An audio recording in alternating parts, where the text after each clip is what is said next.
Alors, je te le dis tout de suite, en quantité d'informations dans cette vidéo, j'ai peut-être abusé.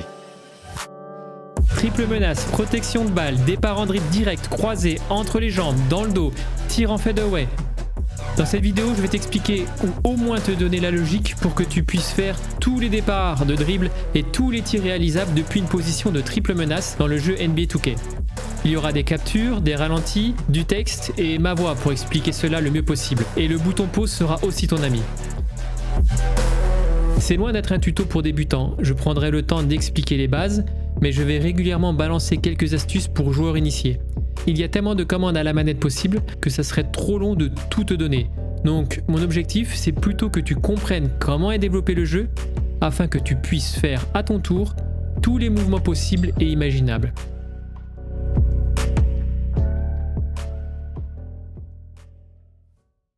La position de triple menace est la position fondamentale au basket. Face au panier, pied écarté, ballon tenu à deux mains, le joueur représente une triple menace car il peut rapidement décider de tirer, passer ou dribbler. Le premier conseil que je peux te donner, c'est de garder le plus longtemps possible cette position. C'est-à-dire, tu ne dois pas abandonner cette position pour faire rebondir la balle sur place ou faire le beau. Que ce soit dans le jeu ou dans la réalité, ça ne sert souvent à rien de faire rebondir le ballon sur place, sauf dans des contextes bien précis. Quand tu es en position de triple menace, il est très difficile de te prendre le ballon, tu n'as pas besoin de te concentrer sur ton dribble, tu peux donc mieux observer le déplacement de tes coéquipiers, être plus réactif à une passe et avoir des départs de dribble plus efficaces. Cette position, tu peux la prendre n'importe où sur le terrain et à l'aide du stick droit, tu vas pouvoir changer de position. Oriente ton stick droit dans n'importe quelle position et tu vas voir que ton joueur va faire soit ce qu'on appelle des jabs au basket, mais comme je pars du principe que sur ma chaîne il n'y a pas forcément de basketteur, alors je vais utiliser le terme feinte. Donc soit ça te fait des feintes de tes parts de dribble, ou soit ça met ton joueur dans une position particulière. Par exemple, comme ça, ou bien comme ça. C'est ça que j'appelle une prise de position. Ça varie en fonction des joueurs et c'est un mouvement beaucoup plus lent. A noter que les animations varient en fonction de la position du pied d'appui. A noter aussi que les animations sont plus ou moins rapides en fonction de la vitesse avec laquelle tu orientes ton stick droit. Tu peux faire une feinte très lentement et ça peut être efficace pour endormir un défenseur et enchaîner avec une feinte plus rapide après. Si tu penses que c'est que esthétique, tu te trompes. Cela a un effet sur ton défenseur, tout particulièrement si ce dernier est en position défensive intensive. Cette position, ton défenseur, il l'a quand il appuie sur la touche L2 ou LT. Si c'est toi le défenseur, sache que les feintes de départ peuvent faire décaler ton joueur même si tu n'as pas donné de direction. Tu vois dans cet exemple, mes feintes de départ de dribble vont faire décaler le défenseur et il va se prendre l'écran, me laissant la possibilité de shooter ou de partir en dribble. Alors là, ça le fait facilement parce que je suis dans un mode de difficulté très facile. Pour que cela soit plus efficace, tu mets le stick droit dans une direction, puis très vite, un second coup dans la même direction. Tu ne peux pas donner un troisième coup dans la même direction. En revanche, tu peux très bien donner un troisième coup dans une autre direction, et même un quatrième et cinquième, etc., etc., etc. Les prises de position, elles vont rarement faire décaler ton joueur. En revanche, elles t'offrent plusieurs possibilités de départ de dribble, plusieurs angles d'attaque pour attaquer le panier. Il y a une technique pour faire ça. Prends une position, celle que tu veux, puis effectue un quart de cercle avec ton stick droit dans la direction dans laquelle tu souhaites partir. Et l'attaquant va faire rebondir la balle avant de partir. Et ça lui donne un boost pour son départ. C'est très efficace. Par contre, note bien que les quarts de cercle, c'est très pratique pour attaquer le panier. Car ton joueur s'oriente automatiquement vers le panier. Mais si tu ne souhaites pas partir en direction du panier, pour aller à gauche ou à droite, dans ce cas, je te conseille plutôt de prendre la position, puis de maintenir le bouton accéléré et très vite sur une direction avec le stick gauche. Pour résumer, on pourrait dire que les feintes c'est utile pour décaler un adversaire et les prises de position pour faire des départs de dribble très forts. Autre point à ne pas négliger, c'est pour enchaîner avec un shoot. Tu peux tout simplement combiner triple menace, feinte et shoot en départ de dribble ensemble.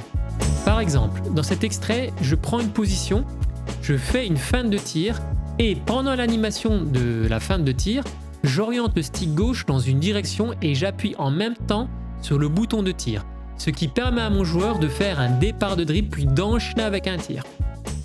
Tu n'es pas obligé d'utiliser le stick gauche, tu peux très bien faire ce départ de dribble en maintenant le bouton d'accélération plus le stick droit dans la direction souhaitée.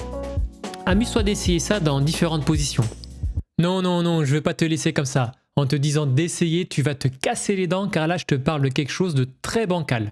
Alors déjà, de quel mouvement je parle? Je parle de ça. Ou de ça. Bref, je parle de shoot après un départ en position triple menace. Et c'est loin d'être facile à faire.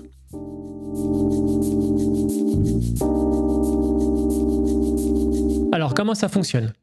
Eh bien, en position triple menace, tu mets un coup de joystick droit en avant.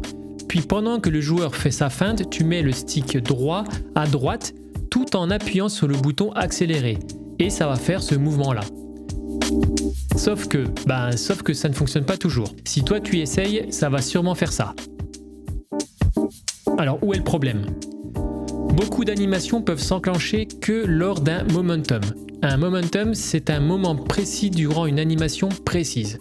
Ici, certains vont te dire que si tu n'y arrives pas, c'est parce que tu n'as pas trouvé le bon timing, le bon momentum. Et je pense qu'ils ont raison, mais à moitié. Je pense qu'il y a d'autres problèmes qui empêchent le bon fonctionnement des animations que je viens de te montrer. Car j'ai regardé image par image pour identifier ce fameux momentum et parfois la bonne commande au bon moment, ça fonctionne pas, puis des fois ça fonctionne. Ou alors c'est vraiment à l'image près, mais vraiment à l'image près. Bref, ma théorie c'est qu'au fil des années et des changements, les commandes de tir sont devenues très brouillons et je me demande si la programmation est très propre maintenant. Il y a différentes époques qui se mélangent. Par exemple, regarde cet extrait. Tu n'as rien vu de bizarre? Attends, si je zoome et ralentis, tu peux voir que je shoot en maintenant le stick droit enfoncé, mais je ne le lâche jamais. Et pourtant, je fais un timing excellent. Eh bien, c'est parce que pour bloquer la jauge, j'ai appuyé sur L2. Et ça, c'est un vestige de NBA 2K21, il me semble. Alors, ça n'a pas d'incidence, mais parfois, si. On est d'accord si tu fais le tuto du jeu. Le jeu te laisse penser que de shooter avec le bouton de tir, c'est comme shooter avec le stick droit. Eh bien non. Dans certaines situations et à des momentum bien précis, c'est différent. Tu vois cette animation qui vient de passer? C'est un fadeaway en position triple menace. C'est parfait pour te la jouer comme Kobe. Et pour faire ça, tu appuies sur le stick droit pour faire un jab en avant, puis tu appuies une seconde fois sur le stick droit pour amplifier le mouvement, et au moment où le pied touche le sol, tu maintiens le stick gauche dans la direction opposée au joueur et en même temps tu maintiens le stick droit. Et là, ça va faire un fadeaway. Il m'arrive d'en faire en match, même si ce n'est pas simple. Tiens, regarde, j'en ai fait un là, en plein match.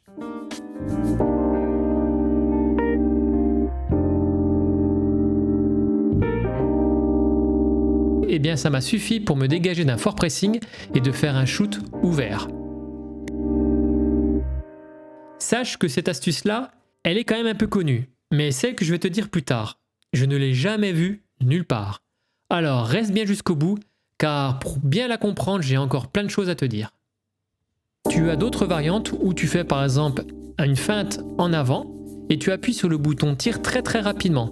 Et là, ça va faire une feinte de tir et tout de suite, tu fais, pendant la feinte de tir, tu fais stick gauche en arrière avec le bouton tir. Et là aussi, ça va encore faire un fadeaway. Si tu n'as pas le bon timing, ça va faire autre chose, mais des fois des choses très sympas. Bon, enfin bref, je vais arrêter la parenthèse parce que si tu es vraiment débutant, pour l'instant, te prends pas la tête avec ça. C'est ultra casse-gueule. Au fait, si tu es vraiment débutant, ne t'attends pas à maîtriser le jeu d'ici quelques mois. Si déjà tu connais toutes les commandes, c'est bien. Mais entre connaître les commandes et les maîtriser, il y a un monde d'écart. Vois plutôt NBA 2K comme un jeu de combat, dans le sens où ta maîtrise et ton niveau de jeu dépend des équipes et des joueurs que tu vas choisir. Même les pros dans les jeux de combat ne maîtrisent pas tous les personnages à 100%. Et bien là c'est pareil, il faut plutôt se focaliser sur une ou deux équipes au début et bien travailler les tactiques de match et les animations. Bon, on reprend la vidéo. Passons maintenant à ce que j'appelle la position de protection de balle, à ne surtout pas confondre avec la position poste bas ou même la position triple menace. Pour faire cette position, tu ne dois pas faire rebondir la balle et maintenir LT ou L2. Son avantage, c'est de protéger parfaitement le ballon et de permettre un bon départ de dribble. En revanche, les passes seront plutôt limitées et les tirs quasi impossibles. Mais, cette position est sensible à l'emplacement du joueur. Ça veut dire que si tu es proche de la ligne des 3 points, pour l'ordinateur, tu protèges ton ballon. Mais si tu es dans la raquette, tu es en position poste bas pour l'ordinateur. Et ce n'est plus du tout les mêmes commandes, ni même les mêmes animations. Donc tout ce que je vais te dire fonctionne uniquement que si tu es dans la zone en bleu là. Mais attention, si tu es entre une zone bleue et jaune, l'ordinateur peut te faire switcher de position, passer de protection de balle à poste bas, et sans te prévenir. C'est exactement ce que je te montre au ralenti ici. Au départ, je suis bien en position protection de balle, mais au moment où mon joueur met le pied dans la raquette, il bascule en position poste bas.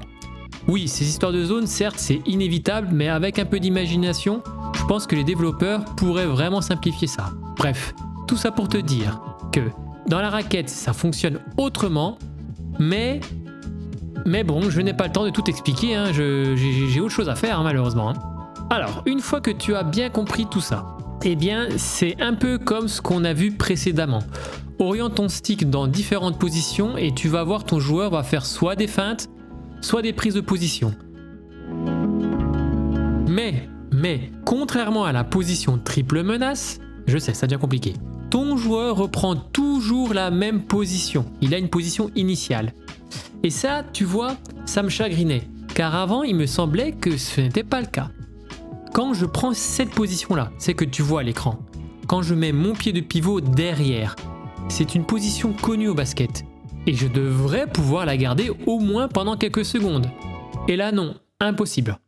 Vraiment, je trouvais ça bizarre. Puis j'ai compris la logique. Et je te le dis tout de suite, ce n'est pas écrit dans le manuel. Ce n'est pas écrit dans le jeu. Et ce que je vais te dire là, je ne l'ai vu nulle part. En fait, quand tu prends une position, tu peux maintenir cette position plus longtemps à condition d'orienter le stick gauche quelque temps. Tu vas me dire, orienter le stick gauche, mon joueur va partir en dribblant, il va bouger. Eh bien non. Pendant une ou deux positions, ton joueur va garder la position et va même quelquefois faire des petits mouvements supplémentaires. Regarde bien, je prends la position puis j'oriente le stick gauche dans une direction que je maintiens pour prolonger le temps de la prise de position. Puis je lâche le stick gauche quand mon joueur va reprendre la position initiale. Oui, je sais, le mot position, il revient souvent, mais là, j'y suis pour rien. Mais là où c'est génial, c'est que pendant que tu tiens ta position, donc en maintenant le stick gauche, tu peux très bien refaire tout ce qu'on a vu depuis le début de ce tuto. Comme par exemple, un départ en dribble fort en faisant un quart de cercle.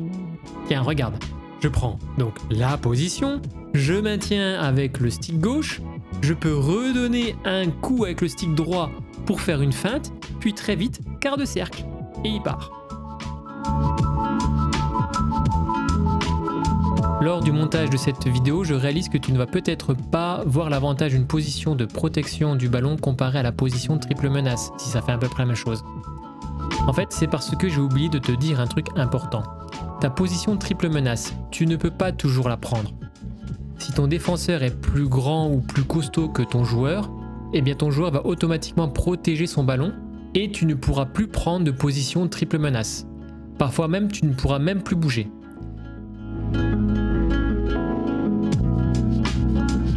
Tu vas voir, c'est super efficace. Mais n'oublie pas une chose. Le quart de cercle va orienter ton joueur automatiquement vers le panier. Mais si toi tu veux partir ailleurs, dans ce cas-là, prends ta position de protection du ballon en maintenant L2 ou LT. Tu donnes un stick droit à gauche, je sais, je me répète, si possible lentement pour que ce soit bien plus facile.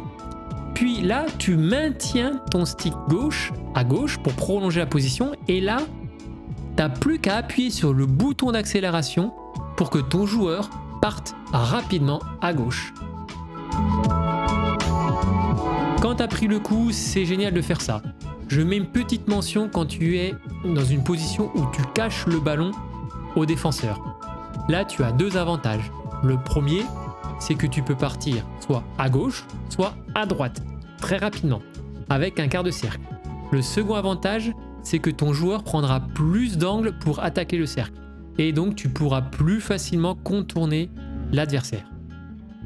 Voyons voir un exemple en plein match. Now here's Capella. Là, je protège mon ballon et je demande un écran. Mon idée, c'est d'avancer mon pied d'appui pour que le défenseur soit bloqué entre mon pied d'appui et l'écran. Sauf que le défenseur recule. Je rate en plus le timing de l'écran et en plus je m'enferme dans un coin où il y a du monde. Mon pivot qui partait en roll, heureusement, a pu récupérer le rebond et j'ai une nouvelle chance, sauf que cette fois-ci, je ne refais pas les mêmes erreurs. J'arrive enfin à bloquer un peu le défenseur entre mon pied et l'écran et je n'ai plus qu'à partir en dribble pour shooter. Tries again. And that one's good. Young. This guy keeps learning. Alors, c'est pas beau ça? Qu'est-ce que tu attends pour t'abonner à ma chaîne afin de me soutenir? Il te faut quoi de plus? C'est peut-être une astuce de première exclusivité mondiale là. Et même pas tu t'abonnes? Non mais, plus sérieusement, toi qui me regardes et qui peut-être n'est pas débutant, j'aimerais bien savoir si tu connaissais cette astuce. L'astuce qui consiste donc à utiliser le stick gauche pour prolonger une position. Car c'est super efficace et réaliste et j'ai l'impression que personne connaît. Peut-être que je me trompe, donc j'aimerais bien avoir ton avis. Je ne te demande pas de m'écrire un commentaire pour le référencement, non, je veux vraiment savoir. Et si tu ignorais tout ça, un maximum de pouces, de commentaires et d'abonnements. Il faut me remercier, car crois-moi, ça me demande beaucoup de temps et c'est pas fini. Car maintenant je vais te parler de quelque chose, là aussi, très peu connu. Si tu joues au basket dans la vraie vie, il y a peut-être quelque chose qui te chagrine dans ce jeu. C'est que tu ne peux pas faire de vrais départs croisés. Tu ne peux pas non plus choisir ton pied de pivot. Et tu ne peux pas faire un cross ou un changement de main lors de ton premier pas. Enfin, pour ce dernier, si tu peux. Mais pour bien t'expliquer comment ça fonctionne, il faudrait que je t'explique comment fonctionnent réellement les dribbles. Et je dis bien réellement. Mais j'ai pas le temps de t'expliquer. Vraiment, j'ai pas le temps. J'ai la vaisselle à faire, j'ai mal au dos, à rester assis, à te faire des vidéos, bref. Pour l'instant, je vais au moins t'expliquer la logique pour effectuer un dribble avant un départ de dribble lorsque tu es dans une position de triple menace. T'as jamais remarqué qu'il y avait une latence à chaque fois que tu voulais faire un dribble? Eh bien, cette latence est utilisée pour que le jeu puisse recevoir d'autres commandes qui vont modifier les animations. Ici, dans mon exemple, il a fallu 267 millisecondes durant lesquelles j'aurais pu effectuer d'autres commandes. Faudrait vraiment un tuto dribble pour mieux expliquer tout ça, mais bon, pour l'instant, retiens juste que en position triple menace, tu peux lâcher ta balle de deux manières. Soit tu appuies sur L1 comme un bouton, et là, il lâche la balle. Soit tu donnes un coup très bref, mais très bref, du stick gauche devant le joueur, en face de lui, et là encore, il lâche la balle. Alors, parfois, il lâche la balle et il fait le beau en même temps, comme tu peux le voir ici. Je crois qu'il faut appuyer sur R1 ou RT en même temps, mais bon, ça fonctionne pas toujours. Bref, c'est pas bien grave, mais comme tu peux le voir, c'est une animation plutôt cool, surtout pour attaquer fort le panier par surprise. Bon, déjà, est-ce que tu savais que tu pouvais lâcher la balle? Surtout en appuyant brièvement sur le stick gauche en face du joueur. Car encore une fois, j'aimerais bien le savoir. Mais si là, tu n'as qu'une envie, c'est de m'écrire que ça ne sert à rien, eh bien, tu peux arrêter d'écrire, car tu te mets le doigt dans l'œil. Si je parle de latence et de lâcher le ballon, ce n'est pas pour rien. Regarde bien les ralentis suivants, tu vas voir, c'est très subtil. Alors là, on se retrouve en position triple menace. J'appuie très brièvement le stick droit à gauche, mais je n'attends pas le début de l'animation, du jab, de la feinte. Au lieu de cela, très vite, j'appuie brièvement sur le stick gauche en face du joueur. Et là, magie, il lâche son ballon en faisant un dribble entre les jambes. Regarde bien le suivant. Pareil, je mets un coup de stick droit cette fois-ci en diagonale bas gauche, puis un coup de stick gauche en face, et là, encore une fois magie, mon joueur lâche le ballon en le passant derrière ses jambes. Tiens. Ça ne te dit rien ça? Stick droit à gauche pour un cross entre les jambes et stick droit en diagonale bas pour un dribble dans le dos? Eh bien si, ce sont les commandes de dribble. Tu peux fusionner les commandes de dribble avec la commande pour lâcher le ballon. C'est pas fou ça? Tiens, Si je fais stick droit devant, puis stick gauche en face, qu'est-ce que va faire le joueur? Eh bien, un changement de main, puisque stick droit devant, ça fait un changement de main.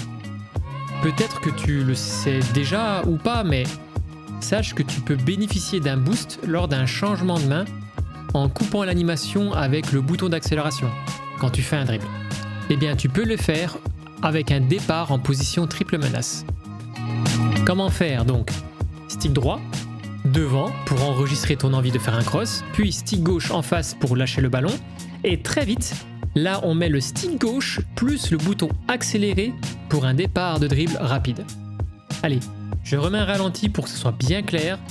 Stick droit en haut, stick gauche en face du joueur, puis RT ou R2 avec une direction pour le boost. Alors là, c'est qu'un début, car je pourrais faire des heures et des heures de vidéo, car on peut le faire avec les dribbles de dégagement ou même d'hésitation. Comme il existe donc plusieurs animations, tu as donc plein de possibilités. Par exemple, j'aime bien utiliser les nouveaux dribbles de dégagement, donc je fais stick droit en haut avec bouton accéléré appuyé, puis stick gauche et ça fait le mouvement du dribble de dégagement. Mais la plupart du temps, je fais toujours des trucs très simples. Avec le stick droit, je fais tout simplement un coup à gauche puis un coup à droite et entre les deux coups, je mets un coup de stick gauche en haut. Et après les deux dribbles entre les jambes, j'appuie sur accélérer pour partir en dribble. Je ne fais pas plus compliqué.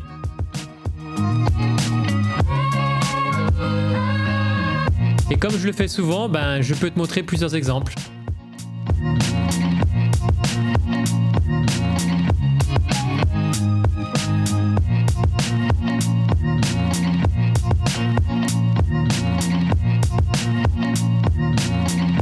Et quand tu es très chaud avec les dribbles et que tu as un peu de réussite, tu peux faire ça.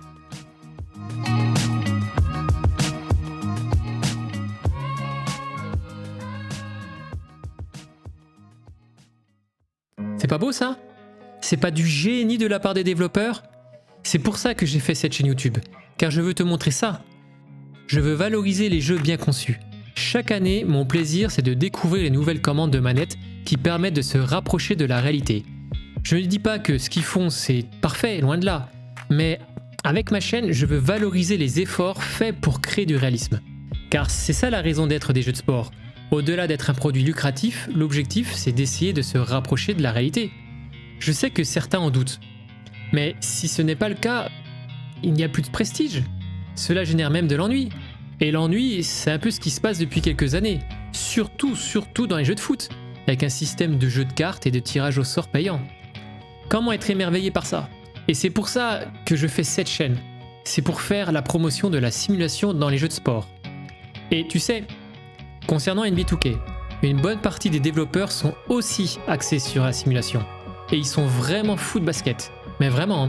D'ailleurs, j'aimerais trop te faire une vidéo sur ce sujet, mais j'ai pas le temps, le boulot, la vaisselle, manger, tout ça quoi. Donc, quand je te dis de t'abonner à ma chaîne, de mettre un pouce, un commentaire, ne va pas croire que je vais me payer une Porsche avec ça. J'aimerais bien, mais avec des vidéos qui ne seront plus d'actualité dans 2 mois, c'est fort probable. Donc, au-delà de m'encourager, t'abonner c'est aussi une manière de valoriser sur YouTube une chaîne qui parle de simulation et de stratégie. T'as peu de chances de me voir jouer en ligne, dans des modes avec des joueurs à plus de 90 de stats et qui courent partout sans limite et sans aucune inertie. Non, c'est pas mon truc. Moi, mon truc, c'est d'essayer de reproduire des actions réalistes. Et pour ça, il faut maîtriser les tactiques et les commandes de la manette. Et j'espère que dans cette vidéo, j'ai réussi à te faire découvrir un max de commandes. Sur ce, joue bien.